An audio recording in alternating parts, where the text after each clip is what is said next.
Bonjour à tous. Merci de vous être connectés avec nous aujourd'hui pour participer à ce webinaire organisé par l'Association des juristes d'expression française de la Colombie-Britannique, la GFCB, sur une initiative de la Fédération des associations de juristes d'expression française de Common Law.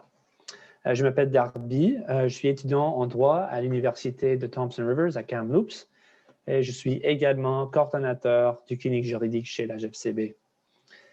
Aujourd'hui, je vais vous donner une introduction au système juridique canadien. Ce webinaire est le premier d'une série destinée aux nouveaux arrivants.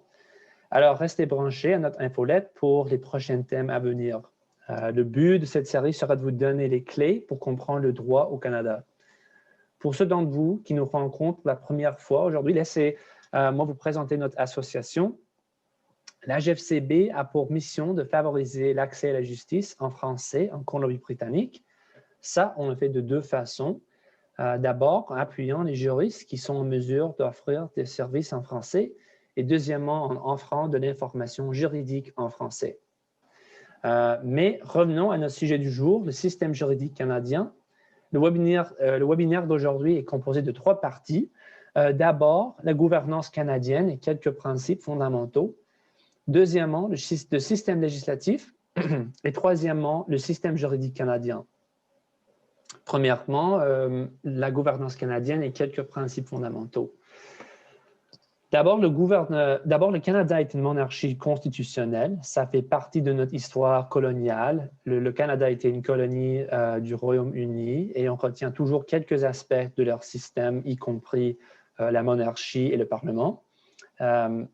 Mais étant donné qu'on est une monarchie constitutionnelle, le chef de l'État est la reine ou le roi. Maintenant, c'est la reine Élisabeth le deuxième. Et la souveraine est représentée par le gouverneur général. La souveraine nomme le gouverneur général sur recommandation du Premier ministre pour un mandat de 5 ans. En réalité, le gouverneur général est choisi par le Premier ministre ou par une procédure déterminée par le Premier ministre. La fonction du gouverneur général est vraiment symbolique et cérémoniale. Par exemple, on va en parler, mais la sanction royale, c'est une des mandats du gouverneur général. Par contre, le chef du gouvernement, c'est le Premier ministre. Le Premier ministre, qui est maintenant Justin Trudeau, est un membre du Parlement avec la confiance d'une majorité du Parlement. Donc, normalement, c'est le député qui est chef du parti avec le plus de sièges au Parlement. Mais le Canada est aussi une démocratie parlementaire. D'abord, notre gouvernement est composé de trois parties. La souveraine, c'est l'exécutif, ça contient la reine, le Premier ministre et le cabinet.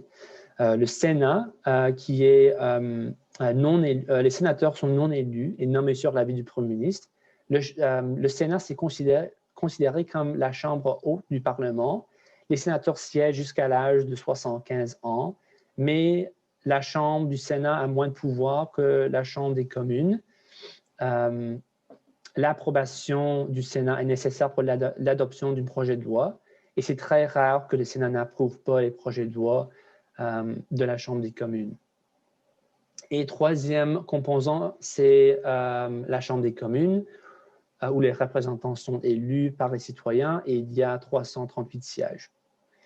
Il y a aussi trois niveaux de gouvernement au Canada. On va en parler un peu plus, mais les citoyens élisent les représentants à ces trois niveaux. Le niveau fédéral, c'est le Canada. Le niveau provincial, par exemple la Colombie-Britannique, l'Alberta, le Québec, l'Ontario. Et territorial, donc le Yukon, Nunavut.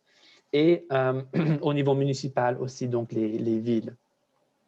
Les représentants élus occupent des postes au sein des conseils municipaux, de la Chambre des communes ou des assemblées provinciales et territoriales. Donc, chaque province a sa propre assemblée législative. Et leurs fonctions composent l'adoption des lois, des arrêts ou règlements municipaux, l'approbation et le contrôle des dépenses publiques, des démarches visant à ce que le gouvernement rende dûment compte de ses activités. Et dans chaque de ces 10 provinces, comme j'ai déjà parlé, il y a une assemblée législative et est une représentante de la couronne, et dans les provinces, c'est le lieutenant-gouverneur. C'est comme le gouverneur général, mais pour les provinces et non pas pour le Canada. Et celui-ci est nommé par le gouverneur général sur recommandation du premier ministre de la province, et la nomination est normalement pour un mandat de 5 ans. Un autre principe fondamental de notre pays, c'est la protection des minorités.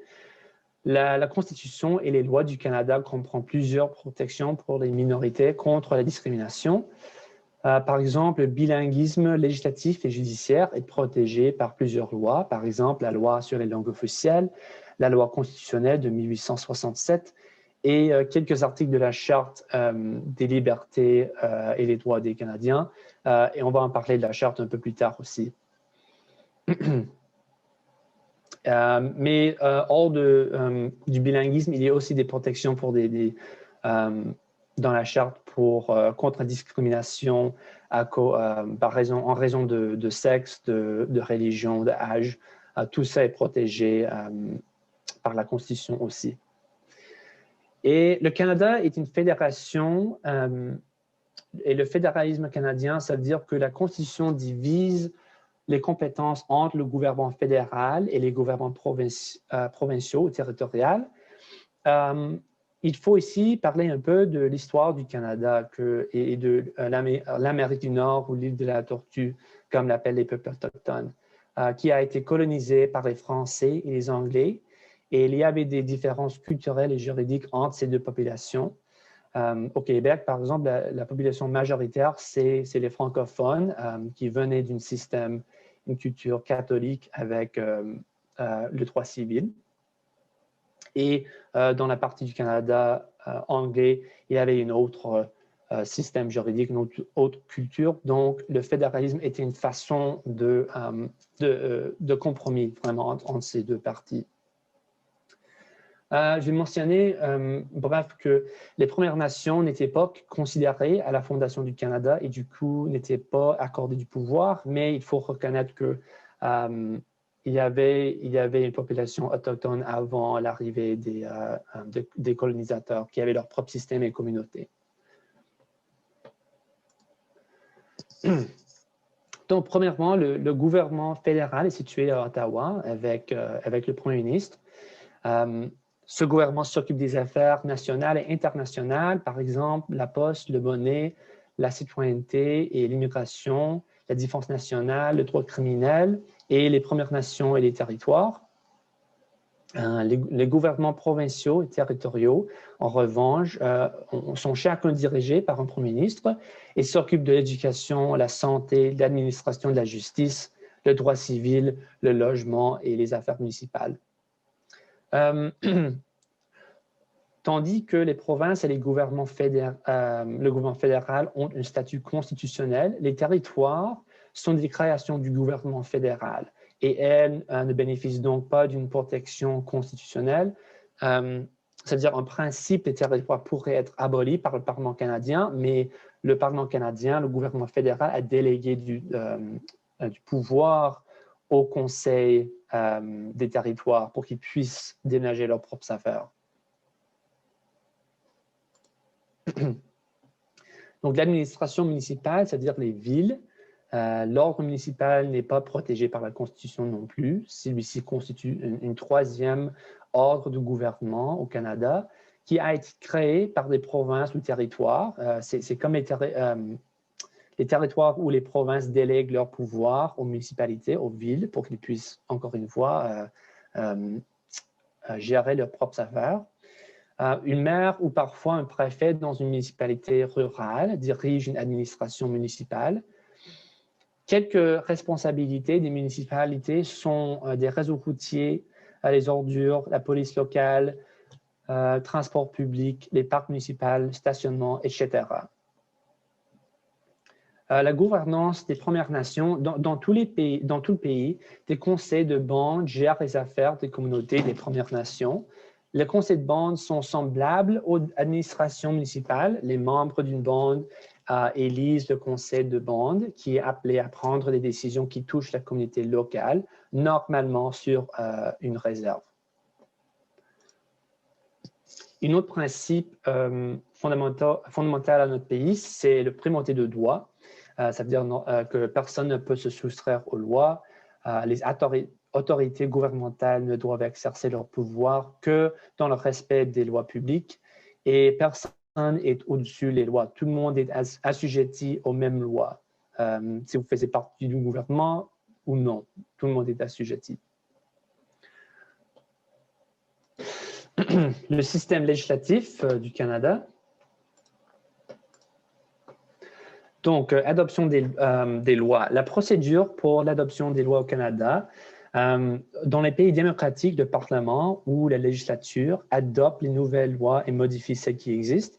Au Canada, un Parlement fédéral à Ottawa et une législature provinciale ou territoriale dans chaque province ou territoire adoptent des lois. Les projets de loi sont déposés par des ministres du cabinet, des secrétaires parlementaires ou des députés. Habituellement, ce sont les ministres du cabinet qui présentent des projets de loi, mais les simples députés peuvent aussi le faire. La raison pour ça, c'est que c'est moins probable que qu'un projet de loi va devenir loi si ce n'est pas proposé par le gouvernement, par le parti avec le plus de sièges au Parlement. Donc, d'abord, on commence avec la première lecture, c'est l'introduction du projet de loi. Une idée concernant une nouvelle loi ou un changement à une loi actuelle est consignée par écrit. Cette idée devient alors un projet de loi. Ce projet de loi est imprimé, puis lu à la Chambre ou au Sénat où il est présenté. À ce point, il n'y a pas de débat, c'est seulement qu'on lit le projet de loi et on le considère. La deuxième lecture, le projet de loi fait l'objet d'une deuxième lecture à la Chambre où il a été présenté. Cette fois, les députés discutent le projet et posent des questions. Il pourrait y avoir un peu de débat sur le projet de loi. Et si le projet de loi est adopté, s'il y a un vote en faveur, il sera confié à un comité. À l'étape de l'étude en comité, le projet de loi est étudié en détail. Les membres du comité tiennent des audiences ou des réunions spéciales où différentes personnes, tant du gouvernement que de l'extérieur, peuvent formuler des commentaires sur le projet de loi. Le comité peut demander à des fonctionnaires et à des experts du gouvernement ou à des témoins de venir répondre à des questions. Donc, c'est un peu une façon d'analyser le projet de loi, de voir si ça serait une bonne idée. Et enfin, le comité peut proposer des changements ou amendements au projet de loi lorsqu'il remet son rapport à la Chambre.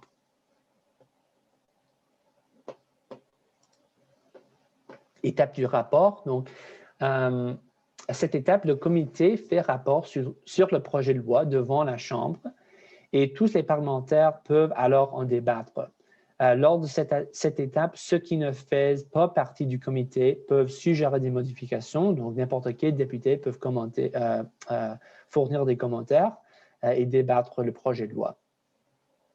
Finalement, on a la troisième lecture, qui est la dernière lecture et dernière occasion pour les parlementaires de débattre le projet de loi et être convaincus que le projet de loi est une bonne idée. Après ça, le projet de loi passe à l'autre chambre, soit le Sénat ou la Chambre des communes, pour suivre les mêmes étapes. Donc, ces 5 étapes passent une fois à la Chambre des communes, une fois au Sénat. Et finalement, si le projet de loi est accepté aux deux chambres, le projet de loi est remis au gouverneur général pour la sanction royale et le projet devient loi. Pour les provinces suivent une démarche semblable, sauf que c'est le lieutenant-gouverneur qui accorde la sanction royale. Cette étape est cérémoniale. Comme j'ai mentionné, le poste du gouverneur général, c'est vraiment un poste symbolique et cérémonial. Le gouverneur général, le lieutenant-gouverneur, n'a pas de mot dans l'adoption de la loi. OK. Il faut parler aussi des règlements qui ont aussi une force de loi, mais sont un peu différents. En raison de la complexité de notre société, on adopte aujourd'hui plus de lois que jamais auparavant. Si nos législateurs devaient régler tous les détails de toutes les lois, leur tâche serait presque impossible. Pour résoudre ce problème, le Parlement et les législatures provinciales et territoriales adoptent souvent des lois qui donnent aux ministres ou à d'autres organismes gouvernementaux le pouvoir de formuler des dispositions plus précises appelées règlements. Les règlements servent à concrétiser les objectifs des lois générales ou à les développer et ils ont force de loi. Donc, si la loi dit par exemple que le ministre de Transport a le pouvoir de créer des règlements sur tel ou tel sujet, le ministre peut le faire et ça a force de loi. Et ça fait que c'est plus facile de faire ça que d'aller et dire on a besoin de changer la loi, on a besoin de proposer un projet de loi devant le Parlement et passer ces 5 étapes à chaque chambre de Parlement. C'est plus facile et plus efficace si le ministre peut le faire lui-même. Loi et règlement bilingue.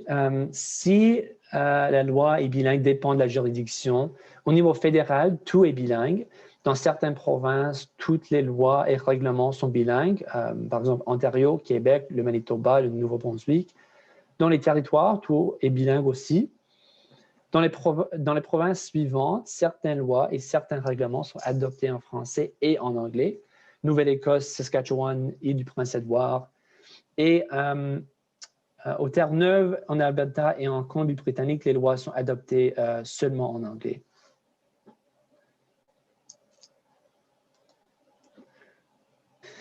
Donc, le système juridique canadien, enfin. Le système juridique canadien découle des systèmes anglais et français que les explorateurs et les colons ont importés au Canada au 17e et 18e siècle. Donc, comme on a déjà parlé un peu de notre histoire coloniale au Canada. Après la bataille de Québec en 1759, le pays est passé au régime de la common law anglaise, sauf pour Québec, qui applique le droit civil. Le système juridique canadien est fondé sur une combinaison de common law et de droit civil. D'abord, la tradition de la common law, c'est le système hérité de l'Angleterre. La common law est un ensemble de règles fondées sur des précédents, c'est-à-dire de règles qui guident les juges appelés plus tard à prendre des décisions dans des causes semblables. On ne trouve la common law dans aucun code ou corps de loi et n'existe que dans les décisions antérieures, ce qu'on appelle la jurisprudence. Les juges regardent la jurisprudence pour déterminer comment ils vont décider, rendre leur décision.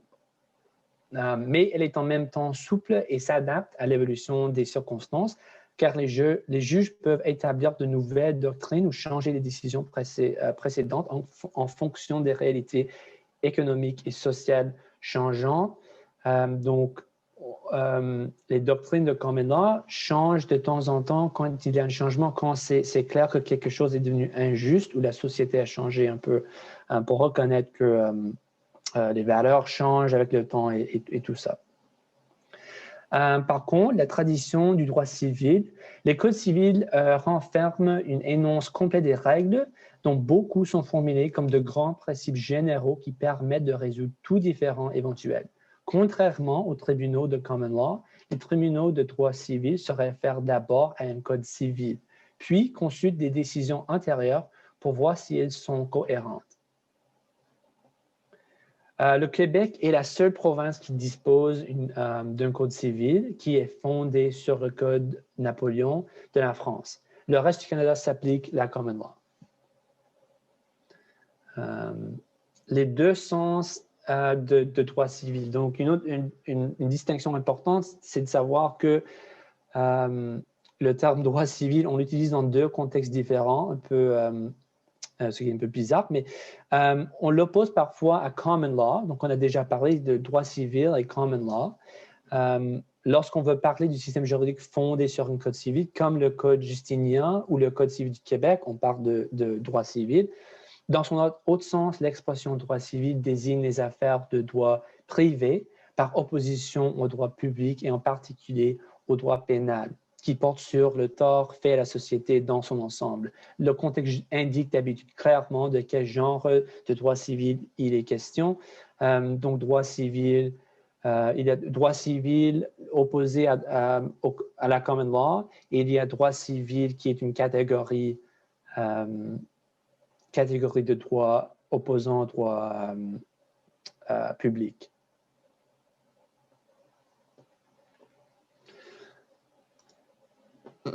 Les droits ancestraux et issus des traités des Autochtones. Les droits ancestraux sont ceux qui ont trait à l'occupation et à l'utilisation historique de la terre par les peuples autochtones. Les droits issus des traités sont ceux qui sont définis dans les traités conclus entre la couronne et un groupe particulier d'Autochtones. La Constitution reconnaît et protège les droits ancestraux et les droits issus des traités des Autochtones. Donc, comme j'ai mentionné, la Constitution n'accorde pas de pouvoir directement au peuple autochtone, mais ça reconnaît qu'il y avait des Autochtones avec des droits et avec des façons de vivre que la Constitution protège. C'est, par exemple, le droit à la pêche pour certaines communautés autochtones. La police, le rôle de la police au Canada est de veiller à la sécurité des gens et à l'application de la loi. Des corps de police existent à divers niveaux, notamment au niveau fédéral, la GRC, Gendarmerie royale du Canada, provinciale, quelques provinces, y compris le Québec et l'Ontario, ont leur propre force de police provinciale. Territoriale aussi, il y a, je crois que c'est en gros, c'est la GRC. Et au niveau municipal, les villes ont, par exemple, les policiers de Vancouver.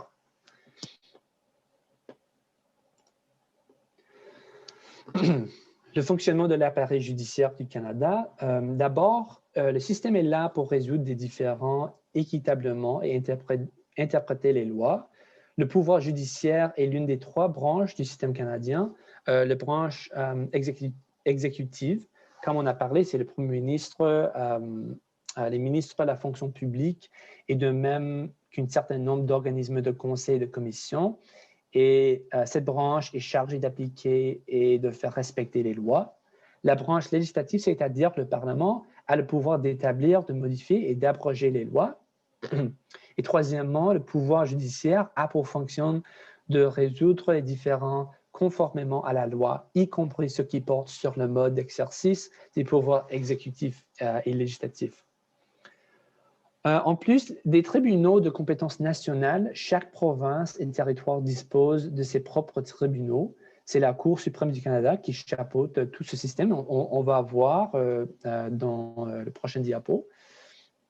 Les provinces et territoires sont responsables de résoudre à tous les besoins des tribunaux relevant de leur secteur de compétence, c'est-à-dire de construire et d'entretenir les palais de justice, de fournir le personnel et les ressources nécessaires, comme les interprètes, les sténographes judiciaires qui préparent les transcriptions, les shérifs, les services d'enregistrement, ainsi que la rémunération des juges et des tribunaux provinciaux et territoriaux. Pour sa part, le gouvernement fédéral nomme et rémunère les juges des cours supérieures de chaque province, de même que les juges des tribunaux fédéraux. Il est également responsable de l'administration de la Cour suprême du Canada et des tribunaux créés en vertu d'une loi fédérale. On va en parler un peu plus tard aussi, mais par exemple, la Cour de l'impôt du Canada. Il existe d'autres méthodes moins formelles, comme les mécanismes de règlement extrajudiciaire des différends, l'arbitrage commercial privé, ainsi que la comparution devant des conseils ou des tribunaux administratifs. Même lorsque les causes ne se rendent jamais devant les tribunaux, ceci influence tout de même les choix et les gestes des gens. Leurs décisions permettent aux gens de comprendre la nature de la loi et de savoir comment ils doivent se comporter pour s'assurer de la respecter. Donc, parfois, s'il y a une cause et une cour rend sa décision et moi, je suis dans la même situation, je vais voir, je vais lire la cause et dire, OK, peut-être ça serait une meilleure idée, ça coûte cher d'aller en cours, peut-être ça serait meilleur de poursuivre l'arbitrage commercial parce que c'est moins cher. Donc, voici le schéma de l'appareil judiciaire du Canada. On va parler de tous ces niveaux de cours, mais pour le moment, c'est important de savoir qu'on commence en bas avec les cours et tribunaux de première instance. Et parfois, si la décision d'une cour inférieure est portée en appel, ça rend à une cour d'appel. La Cour suprême du Canada, comme on peut voir, est la cour d'appel la plus haute du Canada.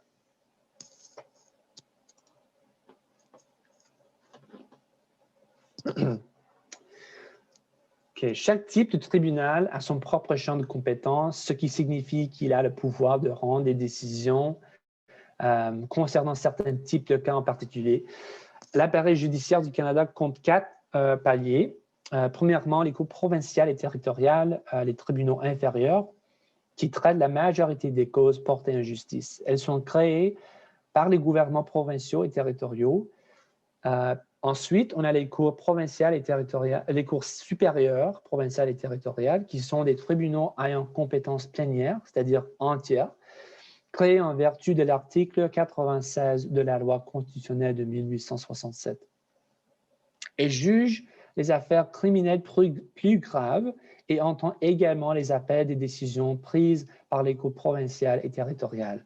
La Cour fédérale se situe au même niveau qu'elle, mais elle a compétence à l'égard des litiges civils dans des domaines liés à l'État fédéral. Donc, on va parler aussi, mais il y a la Cour fédérale a une juridiction particulière. Ensuite, les cours d'appel provinciales et territoriales et la Cour d'appel fédérale. Donc, ces cours considèrent les questions de droit quand c'est porté en appel d'une cour inférieure. Et enfin, dernier palier, c'est la Cour suprême du Canada qui constitue le tribunal d'appel de dernier ressort pour le Canada. Donc, quand la Cour suprême du Canada a pris une décision, c'est ça la loi, il n'y a aucun ressort. Si la Cour suprême du Canada rejette un appel, il n'y a aucune autre option aussi. Donc, la loi reste comme ça. Même si la Cour suprême du Canada dit on ne va pas entendre cette question, la Cour d'appel a décidé, on va la laisser avec cette décision. C'est la fin. Et donc maintenant, je vais parler de tous ces niveaux de cours dans un peu plus de détails. La majorité des causes portées en justice vont devant les cours provinciales ou territoriales. Certains tribunaux spécifiques qui entendent des questions dans des domaines particuliers, par exemple la toxicomanie, la jeunesse, la violence familiale, etc. Ensuite, comme on a déjà parlé, on a les cours supérieures, provinciales et territoriales. Il y a une dans chaque province ou territoire. Il entend cause dans tous les domaines, sauf limité par une loi ou une règle. Donc, parfois, il y a des lois qui déclarent que ce type de question va directement devant la Cour d'appel. La Cour supérieure entend aussi les causes les plus graves et c'est le premier palier d'appel pour certaines causes qui viennent des cours provinciales. Et à cause du fait que beaucoup de Canada est rural, ils se déplacent parfois. Si une communauté n'a pas un palais de justice, mais il y a une cause, on a besoin d'avoir une audience, les cours se déplacent pour entendre l'audience. Et parfois aussi, il y a des divisions, comme les cours provinciales, il y a des divisions spécialisées. Par exemple, tribunaux de la famille qui entend seulement des questions de droit de la famille. OK, les cours d'appel. Comme les autres, il y a une dans chaque province ou territoire et ces cours entendent les appels des décisions des cours supérieures, provinciales et territoriales. Le cours d'appel entend une cause avec 3 juges et les cours d'appel peuvent traiter des questions constitutionnelles. Et aussi, quand on a parlé de la Cour fédérale, il y a un cours d'appel fédéral aussi. Donc, il y a un cours de première instance fédérale où on va pour suivre notre cause. Et si on veut porter la décision en appel, on va à la Cour d'appel fédérale. Comme Cour fédérale, il y a un tribunal national de première instance et la plupart des décisions du gouvernement fédéral peuvent être portées en appel devant une cour fédérale. La Cour fédérale, c'est s'il y a un différend qu'il s'agit d'une question d'une loi fédérale, par exemple la loi sur les transports, ça va devant la Cour fédérale pour qu'elle puisse entendre la cause. Et ensuite, la Cour d'appel fédérale, comme j'ai parlé, c'est en haut de la Cour fédérale et entend les causes portées en appel. Le contrôle judiciaire des décisions de certains tribunaux fédéraux sont portés directement à la Cour d'appel fédérale La Cour fédérale veille à l'application uniforme des lois fédérales à travers le Canada et les questions juridiques de compétence fédérale ou auxquelles participe le gouvernement fédéral. Donc, comme j'ai mentionné, les cours fédérales touchent seulement les affaires du gouvernement fédéral, donc les lois fédérales, les actions du gouvernement fédéral. Il y a aussi des tribunaux fédéraux spécialisés. Le plus bon exemple, c'est la Cour de l'impôt du Canada qui entend que des questions de la taxation, mais il y a aussi la Cour militaire, les tribunaux militaires. Ces cours et tribunaux sont conçus pour des questions, pour des domaines de droit en particulier. Ces tribunaux, ces cours ne peuvent pas entendre des affaires hors de ces domaines. Par exemple, la Cour d'impôt du Canada ne peut pas entendre des matières de droit de la famille. OK. La Cour suprême du Canada, c'est un tribunal d'appel de dernière instance au Canada. Il y a un juge en chef, plus 8 juges, donc 9 en total, tout nommé par le gouvernement fédéral. Au moins 3 juges du Québec, étant donné que le Canada, c'est un grand pays. Les juges sont distribués par population, par région. Donc, 3 juges du Québec, 3 de l'Ontario, 2 juges viennent du Canada de l'Ouest, le Manitoba, le Saskatchewan, l'Alberta et la Colombie-Britannique. Et un juge est nommé les provinces de l'Est, ça veut dire comme la Nouvelle-Écosse, Terre-Neuve et Labrador, ces provinces est du Québec.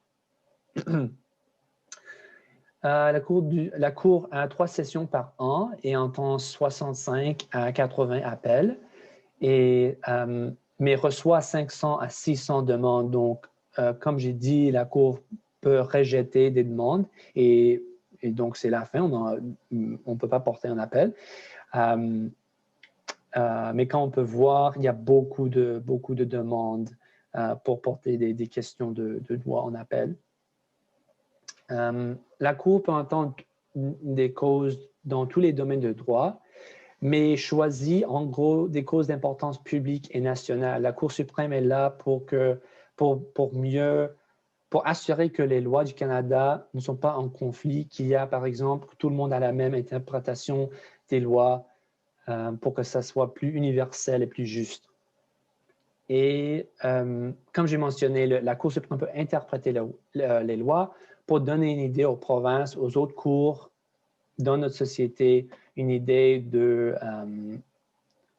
comment appliquer les lois.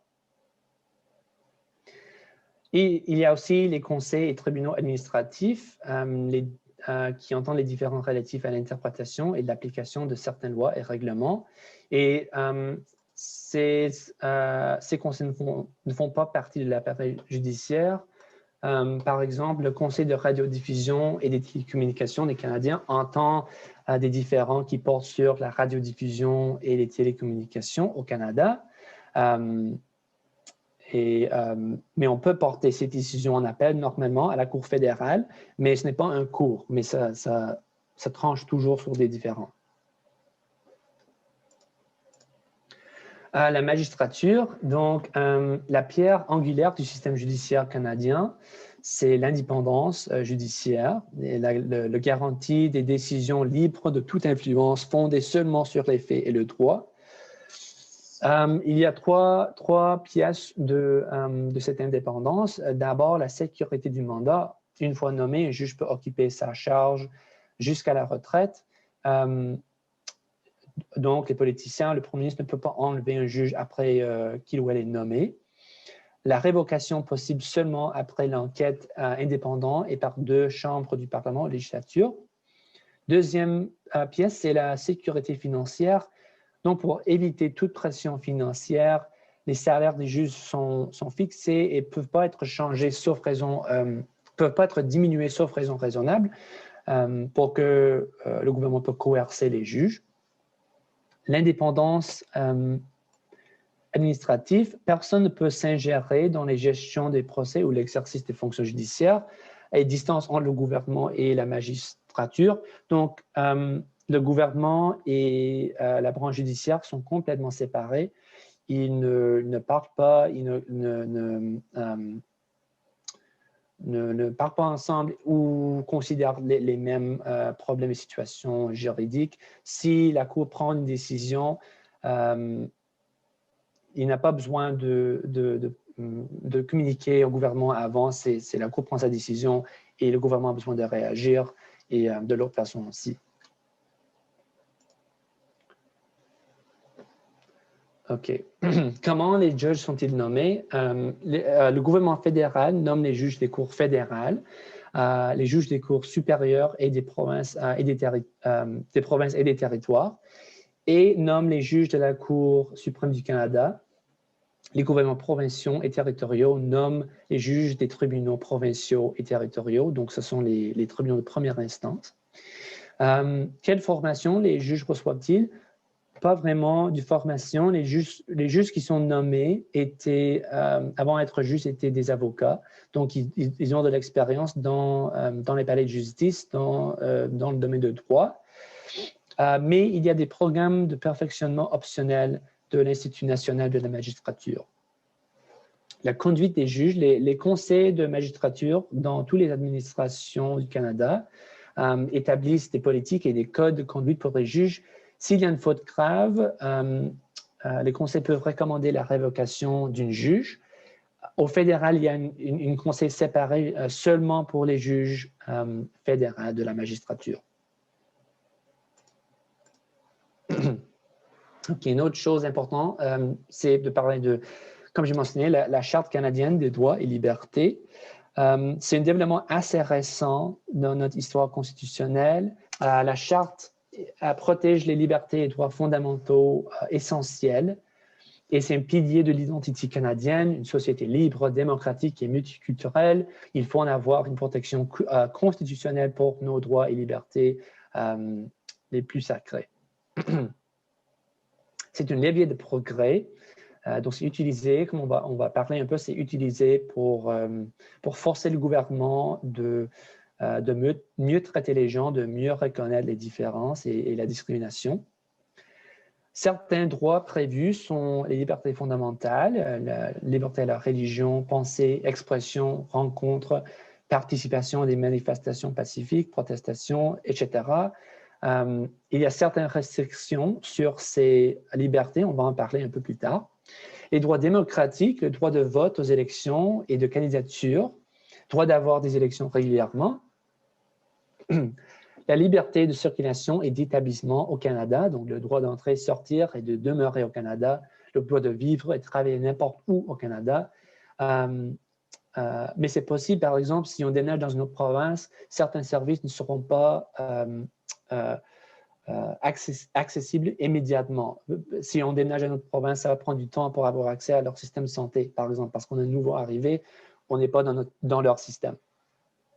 Des garanties juridiques, protection contre les fouilles et les saisies abusives, traitement équitable tout au long du procès judiciaire, protection contre les lois déraisonnables, protection contre les arrestations injustifiées, droit de consulter un avocat sans délai et droit de contester une détention. Après l'arrestation, présomption d'innocence, droit de connaître l'infraction dont il est accusé, droit à un procès dans un délai raisonnable et par un jury quand l'accusation est grave, doit ne pas témoigner dans votre propre procès criminel. Protection contre les peines cruelles et inusitées, par exemple la torture. Au tribunal, on a le droit à un procès équitable, raisonnablement rapide et dans un court délai, devant une cour impartiale et avec la présomption d'innocence et les services d'un interprète le cas échéant. Il y a aussi le droit à l'instruction dans la langue de la minorité, ça veut dire la langue officielle minoritaire, donc l'anglais ou le français. L'article 23 de la Charte garantit le droit d'éduquer vos enfants dans votre langue maternelle si c'est l'anglais et le français et si le nombre le justifie. Par exemple, si vous habitez dans une communauté anglophone, complètement anglophone et tu es le seul francophone, on ne va pas construire une école seulement pour vos 1, 2, 3 enfants. Donc, l'historique de la Charte, la Constitution originale du Canada date de 1867. Il y avait des démarches pour répatrier la Constitution en 1980. Le 17 avril 1982, la signature par la reine Élisabeth II, le deuxième de la loi sur le Canada qui inclut la Charte canadienne des droits et libertés.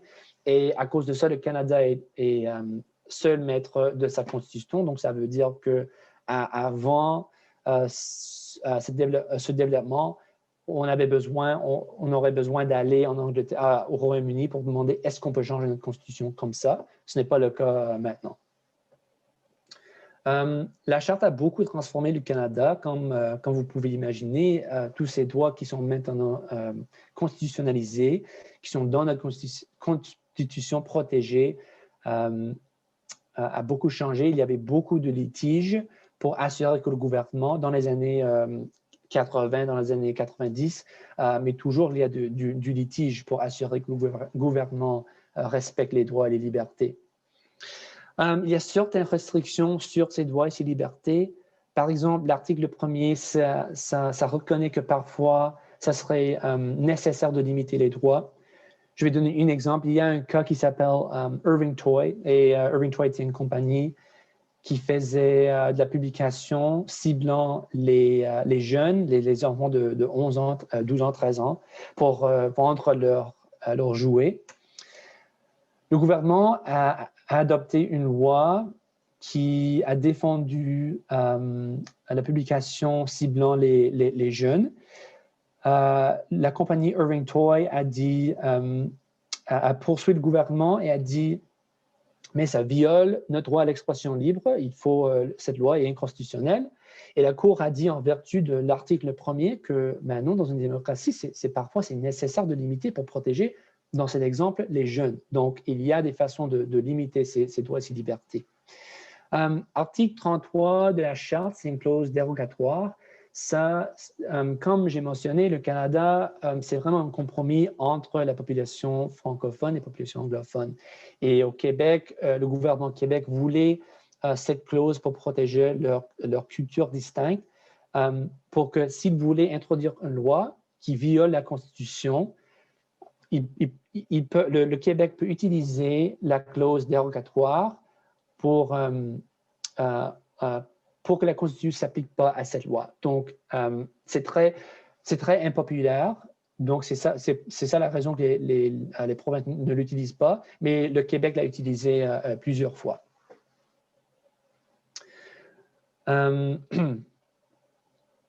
Donc, lorsque le gouvernement restreint des droits sans raison valable, comme on a parlé avec l'article 1er, on a le droit de contester la loi devant un tribunal. Comme j'ai mentionné avec Irving Toy a décidé de poursuivre le gouvernement devant la Cour. Si le tribunal est en faveur du citoyen, le droit à une réparation, le citoyen a droit à une réparation et normalement, la loi est trouvée invalide. Il y a aussi des protections des droits de la personne offertes par d'autres lois. Par exemple, en Colombie-Britannique, the Human Rights Code, le Code des droits des êtres humains. Ces lois sont importantes, mais il faut la différence entre ces lois et la Charte, c'est que la Charte a une force constitutionnelle. Les lois, comme les codes des droits des êtres humains, peuvent être changés par le Parlement n'importe quand. Donc, dernièrement, je vais parler de la profession juridique, comment on devient juriste au Canada. Il y a 3 étapes. D'abord, des études universitaires. Deuxièmement, un bac en common law ou droit civil, dépendant de la juridiction. Et admission au barreau. Et chaque province et territoire ont leur propre barreau. Et le procès d'admission, ça varie un peu par juridiction. quelques grands domaines de droit. Donc, c'est important de savoir que les droits de... pardon, il y a des domaines de droit où les juristes spécialisent. Et c'est par exemple le droit criminel, le droit de la travail, le droit de la famille. Ce sont des domaines, droit constitutionnel, ce sont des domaines où on pratique la loi en droit. Et normalement, les avocats exercent seulement en un ou deux de ces domaines uniquement. Il y en a beaucoup de domaines, donc c'est un peu trop pour un avocat de spécialisé dans tous ces domaines. Enfin, je veux juste parler un peu de droit public et droit privé. Il y a une distinction entre ces deux types de lois. Le droit public, c'est des choses comme le droit criminel, constitutionnel, administratif.